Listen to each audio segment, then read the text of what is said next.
மாண்புமிகு பேரவைத் தலைவர் அவர்களே, மாண்புமிகு உறுப்பினர் ஷானவாஸ் அவர்கள் குறிப்பிட்டுள்ள கோரிக்கை புதிய வழித்தடமாகும். திருமருகல், திருச்செக்கட்டாங்குடி, மேலபூதனூர், கீழபூதனூர், திருப்பேத்தங்குடி, வைப்பூர், நாகப்பட்டினம் என்பது 35 கிலோமீட்டர் நீளம் கொண்ட புதிய வழித்தடம். தற்போதைக்கு புதிய வழித்தடத்தில் பேருந்து இயக்கும் நிலை இல்லை. மேலும் இந்த தடத்தில் போதிய பேருந்துகள் இயக்கம் செய்யப்பட்டு வருகிறது என்பதை தங்கள் வாயிலாக தெரிவித்துக் கொள்கிறேன். மாண்புமிகு உறுப்பினர் ஷானவாஸ். மாண்புமிகு பேரவைத் தலைவர் அவர்களே, அமைச்சர் அவர்கள் குறிப்பிட்ட அந்த வழித்தடம் என்பது மிக முக்கியமான வழித்தடம்.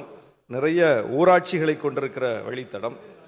குறிப்பாக அங்கு இருக்கக்கூடிய அத்தனை ஊராட்சிகளை சார்ந்த மக்களும் நாகப்பட்டினம் நகரத்தை சார்ந்துதான் இருக்கிறார்கள். மாவட்ட ஆட்சியர் அலுவலகம், வட்டாட்சியர் அலுவலகம், அரசு மருத்துவக் கல்லூரி மருத்துவமனை, அனைத்து அலுவலகங்களுக்கும் அவர்கள் நாகப்பட்டினம் நகரத்திற்கு வந்தாக வேண்டும். எனவேதான் நாகப்பட்டினம் நகரத்திலிருந்து திட்டச்சேரி, திருமருகல், திருச்செங்காட்டங்குடி, கீழப்பூதனூர், மேலப்பூதனூர், வால்குடி, விற்குடி, கங்களாஞ்சேரி வழியாக திருவாரூருக்கு ஒரு வழித்தடம் வேண்டும் என்று கேட்கிறோம்.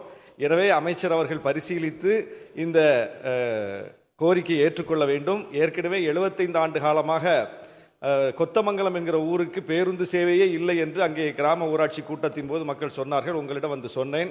அதை ஏற்றுக்கொண்டு அந்த ஊருக்கு புதிய பேருந்தை விட்டு 75 ஆண்டு காலம் இல்லாத ஒரு புதிய வரலாறை நீங்கள் படைத்து கொடுத்தீர்கள். அதுபோல இந்த கோரிக்கை உங்களிடம் வைக்கப்பட்டிருக்கிறது. இதை நீங்கள் நிறைவேற்றி தர வேண்டும் என்று கேட்டுக்கொள்கிறேன். மாண்புமிகு அமைச்சர்.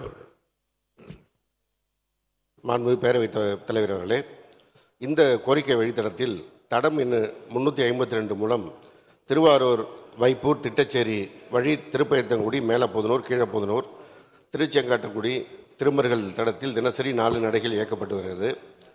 தடம் எண் A14 மூலம் திருவாரூர், வைப்பூர், திருமருகல் வழி திருப்பயத்தங்குடி, மேலப்பூதனூர், கீழப்பூதனூர், திருச்செங்காட்டங்குடி தடத்தில் தினசரி 12 நடைகள் இயக்கப்பட்டு வருகின்றன.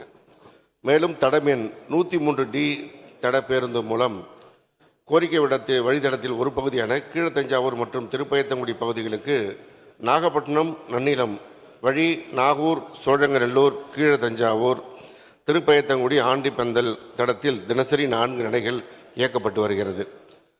திருமருகல் அல்லது வைப்பூர் வழியாக நாகப்பட்டினம் செல்வதற்கு 30 நிமிட இடைவெளியில் பிரதான வழித்தடமான நன்னிலம், நாகப்பட்டினம் வழி திருமருகல், திட்டச்சேரி, நாகூர் மற்றும் திருவாரூர், நாகப்பட்டினம் வழித்தடத்தில் கங்களாஞ்சேரி, வைப்பூர், நாகூர் வழித்தடத்தில் பேருந்துகள் இயக்கப்பட்டு வருகின்றன.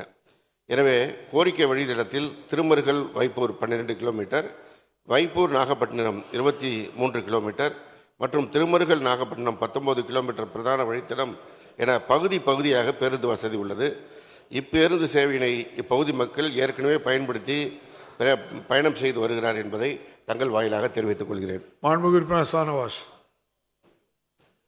அந்த பகுதிகளை சார்ந்த மாணவ மாணவிகள் இப்போது அந்த காலை மாலை நேரங்களில், குறிப்பாக பள்ளி கல்லூரி நேரங்களில் போதிய இந்த நாகப்பட்டினம் வந்து செல்லக்கூடிய வகையில் பேருந்து சேவை போதிய அளவு இல்லாததனால் பெரிய சிரமத்துக்குள்ளாகிறார்கள். பல்வேறு வண்டிகளை பிடித்துக்கொண்டு அவர்கள் பல வண்டிகளில் தொங்கி சொல்ல வேண்டிய நிலை இருக்கிறது. எனவேதான் கல்லூரிகள், பள்ளிகள் எல்லாம் நாகப்பட்டினம் நகரத்தில் இருப்பதனால் நாகப்பட்டினம் நகரத்திலிருந்து இந்த வழித்தடத்தை கேட்கிறோம். அமைச்சர் அவர்கள் பரிசீலிக்க வேண்டும். அதுபோல இப்போது மருத்துவக் கல்லூரி என்பது, மருத்துவமனை என்பதும் நாகப்பட்டினம் நகரத்திலிருந்து 9 கிலோமீட்டர் தொலைவில் ஒரத்தூருக்கு சென்று விட்டது. அங்கே சென்று வருவதற்கும் உரிய பேருந்துகளை ஏற்பாடு செய்ய வேண்டும். நாகப்பட்டினம் பேருந்து பணிமனை என்பது ஒரு சிதிலமடைந்திருக்கிறது. அதனுடைய உட்கட்டமைப்பை மேம்படுத்துவதற்கும் அமைச்சர் அவர்கள் பரிசீலிக்க வேண்டும். இதையெல்லாம் தாண்டி தமிழ்நாடு முழுவதும் ஆங்காங்கே பேருந்துகள் உடைந்து ஓடுகிறது, கண்ணாடி இல்லாமல் ஓடுகிறது, படிக்கட்டு தொங்குகிறது என்றெல்லாம் செய்திகள் அவ்வப்போது எதிர்மறையாக வருகிறது. அது பழுதாகி பணிமனைக்கு கொண்டு செல்லக்கூடிய படத்தை கூட அவ்வப்போது அப்படி பிடித்து ஊடகங்களில் செய்தியாக்குகிறார்கள். ஏன் இப்படி அடிக்கடி செய்தியாகிறது? போக்குவரத்து துறை ஏன் இப்படி குறிவைக்கப்படுகிறது? இதற்கு என்ன நடவடிக்கைகளை நீங்கள் எடுக்கிறீர்கள் என்பது குறித்தும் நாங்கள் அறிய விரும்புகிறோம். மாண்புமிகு அமைச்சர் அவர்கள். மாண்புமிகு பேரவைத் தலைவர் அவர்களே, மாண்புமிகு உறுப்பினர் ஷானவாஸ் அவர்கள் பள்ளி கல்லூரி நேரம் குறித்து சொன்னார். அவற்றுக்கு எல்லாம் உடனடியாக தீர்வு காண வேண்டும் என்பது மாண்புமிகு தமிழ்நாடு முதலமைச்சர் அவருடைய உத்தரவு. அதிலும் குறிப்பாக மாண்புமிகு முதல்வர் அவர்கள் பொறுப்பேற்ற பிறகு கொரோனா காலத்திலே தனியார் பள்ளியிலே படித்த மாணவர்கள் எல்லாம் அரசு பள்ளிக்கு மாறிய சூழலில் அரசு பள்ளி மாணவர்களுக்காக புதிய பேருந்து சேவை கூடுதலாக தேவைப்பட்டது. அதற்கு அடுத்த ஆண்டு புதுமை பெண் திட்டத்தில் மாணவிகளுக்கான கல்வி உதவித்தொகையை மாண்புமிகு முதல்வர் அவர்கள் அளித்த பிறகு அரசு பள்ளிகளில் மாணவிகளுடைய எண்ணிக்கை அதிகரித்ததால் அங்கே கூடுதலாக பேருந்து வசதி தேவைப்பட்டது. அவையும் செய்து கொடுக்கப்பட்டன. கடந்த ஆண்டு தமிழ் புதல்வன் திட்டத்தின் கீழ் மாணவர்களுக்கும் கல்லூரி கல்விக்கான உதவித்தொகையை மாண்புமிகு முதலமைச்சர் அவர்கள் அறிவித்த பிறகு அரசு பள்ளிகள் கல்லூரிகளிலும் கூடுதலாக மாணவர்கள் சேர்க்கை அதிகரித்து வருகிறது. இதற்கேற்ப அங்கங்கே இருக்கின்ற வழித்தடங்களில் நேரமாற்றம் செய்து கல்லூரி பள்ளிகளுக்கு தேவையான அளவிற்கு பேருந்து வசதிகள் ஏற்பாடு செய்யப்படுகிறது. மாண்பு உறுப்பினர் சகோதரர் ஷானவாஸ் அவர்கள் குறிப்பிட்ட அந்த பள்ளி கல்லூரி நேரத்திற்கு ஏற்ப அந்த வசதி செய்து தரப்படும். அதேபோல் நாகப்பட்டினம் மருத்துவக் கல்லூரிக்கு கூடுதல் பேருந்து வசதி கேட்டிருக்கின்றார். இப்பொழுது கோரிக்கை வைத்திருக்கிறீர்கள். விரைவாக அதற்கான நடவடிக்கை எடுக்கப்படும் என்பதையும் தெரிவித்துக் கொள்கிறேன். அதேபோல் பழைய பேருந்துகள் இயக்கப்படுகிறது என்ற செய்திகள் வருகிறது என்று சொன்னார்கள்.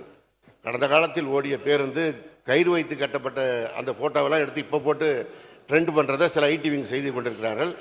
நாங்கள் செல்வராஜ் அண்ணா கையை கொஞ்சம் பேசாமல் இருங்க. நீங்கள் ஏந்திரிக்கும் போது பேசுங்க, உட்காந்துட்டு பேசாதீங்க. அதெல்லாம் ஃபேக்ட் செக் டீம் மூலம் பேரவையின் அனுமதியுடன் வினாக்கள் விடைகள் நேரம் நீட்டிக்கப்படுகிறது. ஃபேக்ட் செக் செய்யப்பட்டு எவை பழையவை எவை புதியவை என்பதை செல்வராஜ் உட்காருங்க. அது நடந்த விஷயத்தை சொல்றாங்க, கேட்டுட்டு இருங்க. அமைச்சர் செல்லூர்ராஜ் தேவையில்லாம வண்டியில ஏறாரு. அமைச்சர் பேர் சொல்லுங்க. நான் மறுபடியும் தெர்மோகோலுக்கு போக வேண்டியது வந்துடும்.